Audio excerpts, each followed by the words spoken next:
Johnny Rock Show, Rockin' 101, the Rock Station. 823, the Johnny Rock Show.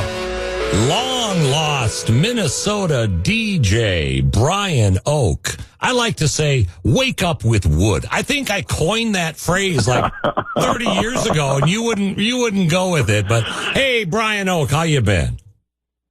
I've been good, Johnny Rock, man. It's excellent to hear your voice as always. And, yeah, man, I mean, it's nice to hear a living radio legend and to be on your show. Well, it's nice to hear me, too. See, because I'm no legend. Yeah, exactly. During the pandemic, I think before I even worked here, I came on your podcast with the old promotion director, Peter Johns, the Brian Oake Show. Get it? Where you get your podcast. How long have you been doing this thing? 5 years now. Actually coming up just a little over 5 years, more than 450 episodes in. And, yeah, we talk to local luminaries. We talk to musicians largely, but we kind of spread it around a little bit, play a little music. And, yeah, it's just kind of, it's hyper local. You know, this is 4 Minnesotans. We're not really trying to cast a super wide net.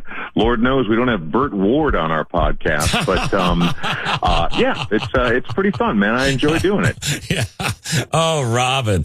Yeah, it's a great podcast. And I should say, Brian Oake and you and I worked together. Let me see if I have this right. You were doing mornings at the Critics' Darling Rev 105, and then you decided to sell Rev 105 to Power 92. Something now. They sold the station, and you came over and did mornings for me at The Edge, and then Zone 105. So you were my morning guy. Twice you were my morning guy. That's crazy. Yep, I was there at The Edge. I did all the shifts at The Edge because you guys were in the process of cleaning house, so I went all the way around the clock. And then at Zone, I was doing mornings there, and I did it from 97 to 2001 till I went to Cities 97. You went to Cities, and then, you were there for, a decade or something? Yeah, closer to 14 years, yeah. Wow. And then you went to The Current. I remember... you left Cities and you were like waiting out a non-compete contract or something. And it was, months and months. And every day, all I saw was Brian Oake this and Brian Oake that on social media. Finally, I said something like, even Brian Oake's sick of hearing about Brian Oake. And you thought that was kind of cute. So, congratulations on that gig.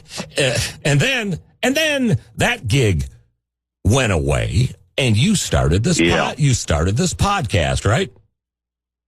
That is correct. And I've been doing it now for coming up on 5 years. And believe it or not, the podcast actually makes money. I'm not talking like speedboat money, but enough to get by. Well, that's great. Again, we're talking with, I say long lost Minnesota DJ, but everyone knows you're not lost. Everyone knows you're not long. That's true. Brian Oake. And, recently on a podcast I was listening to, you made a very sad announcement.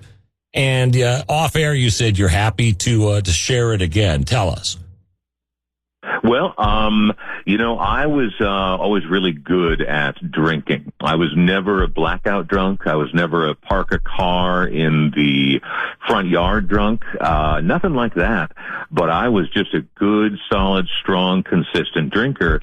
And I didn't know when to say when. And I got cirrhosis, which suddenly blew up in my face, almost literally, swelling my abdomen up. And and so I drank too much. And now cirrhosis, people should know, is not a death sentence. For some people it is, but right now I'm on a rather intensive diet restriction and fluid restriction, and things are moving in the right direction. There's this score called a MELD score. Then the lower it is, the better it is, and I've cut mine at half since I've been doing this for the last 3 months.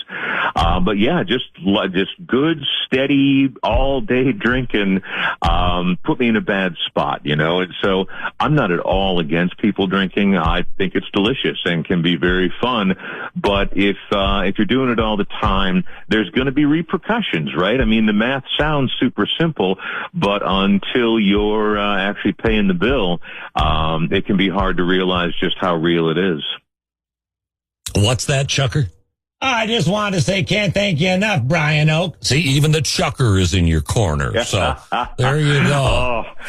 Man. You know, I've always been a fan of the Playhouse in Power 92. I'm a huge fan. Oh. And, and so, going through this and learning a lot about it. And I, for the first time in my adult life, I'm actually having my 4 full servings of fruit and veggies a day. Oh, and, it's moving things slowly but surely in the right direction. And if anybody needs a real deterrent, you get cirrhosis, and my liver is doing this thing where it's building up this fluid in my abdomen. Rest of me is still skinny like a bird, but once a week I go in and they stick about an 8-inch needle in me and drain about 5 full liters of this brown yellowy liquid out of me. And we're trying to knock that down and get rid of that, because that is no fun. Well, I'm sorry it happened, but I'm happy you're on the right path to healing. And I'll tell you what, Brian Oak, and I'm not joking. Yeah. You're the second friend of mine in the past 6 months to have this. So when I heard your diagnosis, I was like, oh my God. And the fluid and everything, same thing with my other buddy. I don't wish it on anybody, but I know you'll come through with flying colors, brother.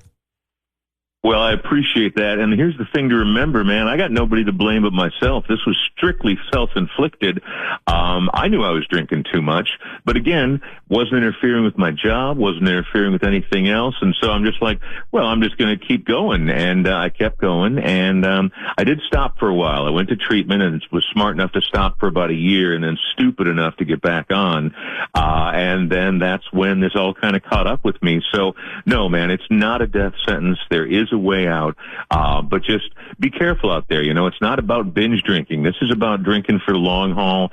And if you want to drink, I'm 100% behind that. That's cool. Have fun, but you got to watch the way you treat yourself, especially when you start moving on in years, Mr. Rock. Yes.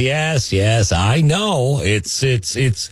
Hey, nothing fun happens after 40. That's what I found out. Well, Brian Oak. Listen, Brian Oak. Well, it's a little more rare, okay? I mean, the fun maybe doesn't come quite as fast and furious as it once did. There's still a few good things in there, though. Well, let us not forget that Brian Oak and I attended my only Spice Girls concert back in like 98. Yeah, right? I'll never forget that night, man. You told me and my then producer, Steve Nelson, that we were heading down to just go out for staff drinks, and that was going to be great. And we walked by Target Center, and there was some madness going on there, and all of a sudden you pulled out 4 tickets. Boom, we took a sharp left turn, and in we walked and saw the Spice Girls live. I'll never forget it, man. I had a fantastic time at that show, because I'm actually a fan. I know. And, of course, that was right after, I think Ginger had just quit the band, if I have that correct. I think. Well, I don't. Yeah, I can't really remember that part of it. I thought they were all there, but I don't know. And then I think we topped the night off at Augie's down the street. It's just all a blur. We may have. Again, it gets a little blurry at that point. I can neither confirm nor deny those rumors. No, I didn't have a record guy, so we didn't go to Solid Gold. I could only afford Augie's. Well, Brian Oak, we could do this all day. Well, listen, onward and upward, good health, and you're one of the good ones. Brian Oak. Come back to the Johnny Rock Show very soon, okay? As they say, my friend, okay, buddy? I promise I will, man. Thanks for having me, and you have a good one. You too. The Johnny Rock Show, Rockin' 101, The